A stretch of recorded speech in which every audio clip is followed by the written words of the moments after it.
Hello बच्चों, आज हम जिस विषय पर अध्ययन करेंगे वो है महाजनपदों का उदय। वैदिक और उत्तर वैदिक काल में आर्य अनेक जनों में विभक्त थे। जो जन होता था उसमें एक ही पूर्वज की संतान निवास करते थे, लेकिन जब परिवारजनों की संख्या में वृद्धि हुई तो एक जन या कबीला अनेक कबीलों में समाने लग गए। इस प्रकार जनपद बसने लग गए। तो जब प्रारंभ में ये जो कबीले थे वो एक स्थान से दूसरे स्थान तक भ्रमण करते थे, लेकिन जब ये एक ही स्थान पर बस गए तो जन के द्वारा अधिकृत जो क्षेत्र था वो जनपद कहा जाने लगा। इसका एक मुखिया होता था जिसका कि सभी सदस्यों को उसके निर्देशों की पालना करनी पड़ती थी। धीरे धीरे मुखिया ने राजा का रूप धारण कर लिया और महाभारत के समय उत्तरी भारत में हमें अनेक जनपदों का हमें उल्लेख मिलता है जहां पर राजतंत्र शासन प्रणाली प्रचलित थी। इस संदर्भ में डॉक्टर वासुदेव शरण अग्रवाल के अनुसार कि 1000 ईसा पूर्व से 500 ईसा पूर्व के युग को भारतीय इतिहास में जनपद या महाजनपदों का युग कहा जा सकता है, क्योंकि इस समय समस्त देश में एक छोर से दूसरे छोर तक जनपदों के विकास का विकास हुआ। और बौद्ध ग्रंथ है अंगुत्तर निकाय, उससे हमें 16 महाजनपदों का उल्लेख मिलता है।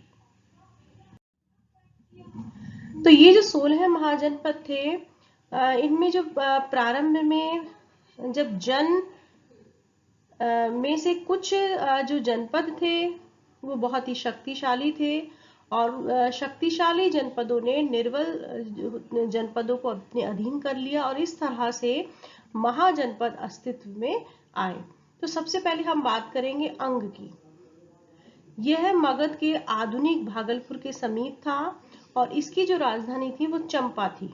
चंपा उस समय एक प्रमुख व्यापारिक नगरी थी और इसकी जो सीमा थी वो मगध राज्य से भी मिलती थी, इसलिए अंग और मगध में आपस में संघर्ष हुआ, जिसमें जो मगध के जो शासक थे बिंबिसार, उसने अंग के राजा ब्रह्मदत्त को युद्ध में परास्त करके और अंग को मगध राज्य में विलीन कर लिया।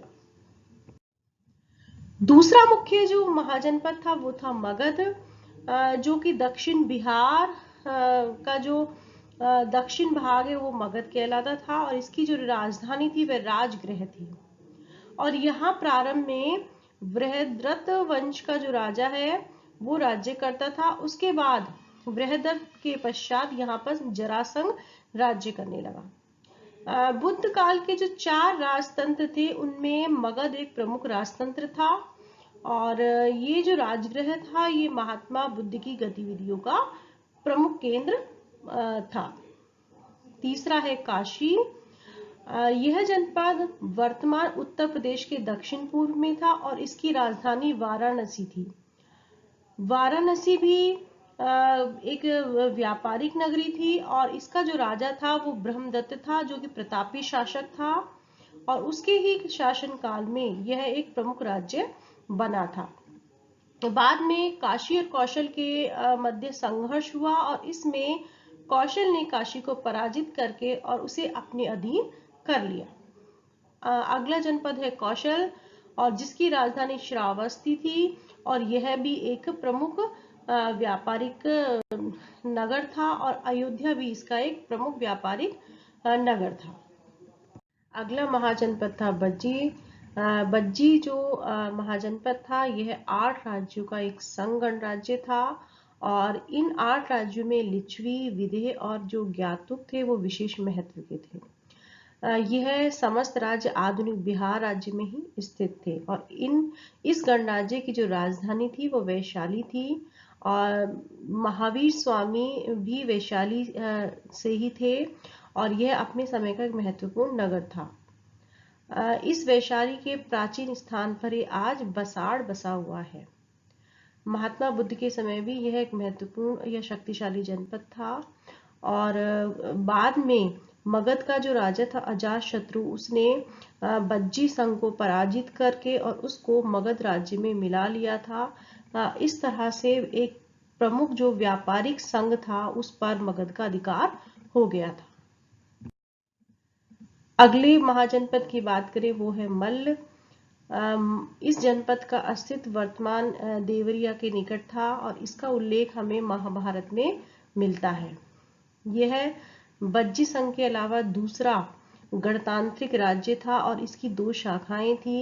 एक की राजधानी कुशीनगर थी और दूसरी की राजधानी पावापुरी थी और ये दोनों ही नगर बौद्ध इतिहास में महत्वपूर्ण स्थान रखते हैं। कुशीनगर में तो जहां महात्मा बुद्ध का निर्वाण प्राप्त हुआ था, वहीं पर महात्मा बुद्ध ने जो अंतिम भोज किया था वो पावा में किया था। मल्ल के लोग बुद्ध के प्रेमी थे और अच्छे योद्धा होते थे। बाद में इसको मगध साम्राज्य ने अपने अधीन कर लिया था। अगला महाजनपद है वो है चेदी। और चेदी जो महाजनपद था ये आधुनिक बुंदेलखंड और उसका जो समीपवर्ती प्रदेश था वो उसके अंतर्गत शामिल था। यह यमुना नदी के तट पर स्थित था। इसकी जो राजधानी थी वो शक्तिमती थी और शिशुपाल यहाँ का राजा था। शिशुपाल के शासनकाल में ही यह जो जनपद है इसका उत्कर्ष हुआ और इसी काल में इस वंश की एक जो शाखा है वो कलिंग में स्थापित हुई। अगला जनपद है वत्स। ये जो जनपद है इसका अस्तित्व बुद्ध के समय स्थापित हुआ और इसकी जो राजधानी थी वो कौशाम्बी थी जो कि इलाहाबाद से 30 मील दूर था। और यहाँ का जो राजा था वो उदयन था जो कि बहुत ही शक्तिशाली राजा था। साथ में ही जो यह नगर भी व्यापारिक मार्ग के संगम पर बसा हुआ था। अवंती के राजा के साथ वत्स का काफी समय तक संघर्ष चला और अंत में कूटनीति के द्वारा मगध के राजा के साथ वत्स ने मैत्री संबंध स्थापित किए थे। अगला जो महाजनपद था वो तो कुरु। यह जनपद यमुना के तट पर स्थित दिल्ली मेरठ के क्षेत्र में स्थित था और इसकी राजधानी इंद्रप्रस्थ थी और हस्तिनापुर इस राज्य का एक अन्य विख्यात नगर था। अगला जनपद है वो है पांचाल और ये जो जनपद था वह रुहेलखंड और गंगा यमुना के दोआब पर स्थित था। यह चंबल नदी तक विस्तृत था। प्राचीन काल में यह दो भागों में विभक्त था, उत्तरी पांचाल जिसकी राजधानी अहिछत्र थी और दक्षिण पांचाल जिसकी राजधानी कामपिल्य थी। अगला है मत्स्य जनपद और ये जो मत्स्य जनपद था ये आधुनिक जयपुर और वैराट और अलवर इसमें शामिल थे। इसकी जो राजधानी थी वो विराटनगर थी और हमें सबसे पहले मत्स्य जनपद का उल्लेख ऋग्वेद में प्राप्त होता है। इसके अलावा शतपथ ब्राह्मण, गोपद ब्राह्मण और कौशिकी उपनिषद में भी मत्स्यों का हमें उल्लेख मिलता है। कनिंघम ने इसकी राजधानी विराटनगर बताया है। पांडवों ने अपने अज्ञातवास का जो 1 वर्ष है वो यहाँ पे पूरा किया था और कालांतर में इसको मगध राज्य का ही यह एक भाग बन गया था। और अगला है वो है सूरसेन। यह जनपद कुरु जनपद के दक्षिण और चेदी के पश्चिम उत्तर में था। सूरसेन जनपद प्राय वर्तमान ब्रज मंडल के ही समान ही था और इसकी जो राजधानी थी वो थी मथुरा। अगला है अवंती। महात्मा बुद्ध के पूर्व से ही अवंती का गौरव बना हुआ था। यह जो जनपद था वो मालवा क्षेत्र में स्थित था और इसके 2 भाग थे। उज्जैनी इसके उत्तरी भाग की राजधानी थी जबकि दक्षिण भाग की राजधानी महिष्मती थी। अवंती बौद्ध धर्म का एक प्रमुख केंद्र था। चंड प्रगोत ने पाली भाषा में बौद्ध धर्म का प्रचार किया था। अगला जनपद है वो है गंधार। यह भारत के पश्चिमोत्तर भाग में स्थित था और तक्षशिला इसकी राजधानी थी और तक्षशिला उस समय विद्या का प्रमुख केंद्र था जहां पर दूर दूर से विद्यार्थी अध्ययन करने आते थे। 6ठी शताब्दी ईसा पूर्व यहाँ पुष्कर सारणी नामक जो राजा था वो राज्य करता था और उसी ने अवंती के राजा चंड प्रगोत को परास्त किया था। अगला है कंबोज और इसमें कश्मीर का उत्तरी छोर, गंधार के उत्तर का प्रदेश, पामीर और बदख्शा शामिल थे और इसकी जो राजधानी थी वो राजपुर थी। इस जनपद का उल्लेख हमें बौद्ध ग्रंथों में गांधार के साथ हुआ है। इससे स्पष्ट है कि गांधार और कंपुज दोनों समकालीन और निकटवर्ती राज्य थे और द्वारिका इस राज्य की दूसरी प्रमुख नगरी थी। चंद्रवर्मन और सुदक्षिण इसके दो उल्लेखनीय राजा थे और महाभारत काल में यह एक प्रमुख राजतंत्र था। बाद में यह गणतंत्र में परिवर्तित हो गया था। और 16वां जो जनपद था, महाजनपद, वो था अस्मक। यह राज्य गोदावरी नदी के आसपास स्थित था। इसकी जो राजधानी थी वो पोतन थी और यह भारत का एक महत्वपूर्ण राज्य था।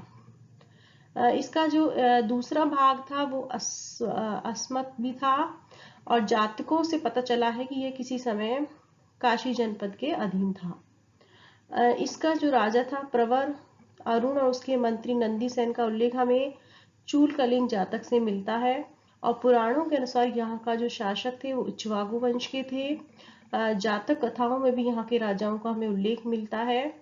अवंती राज्य के साथ इसका लंबे समय तक संघर्ष चला और बाद में इसे कालांतर में अवंती राज्य ने अपने अधीन कर लिया, परंतु यहाँ के नरेशों ने कलिंग पर विजय प्राप्त कर ली थी। तो इस तरह से 16 महाजनपद थे और इनमें से जो मुख्य जो शक्तिशाली जनपद के रूप में बाहर निकला वो था मगध।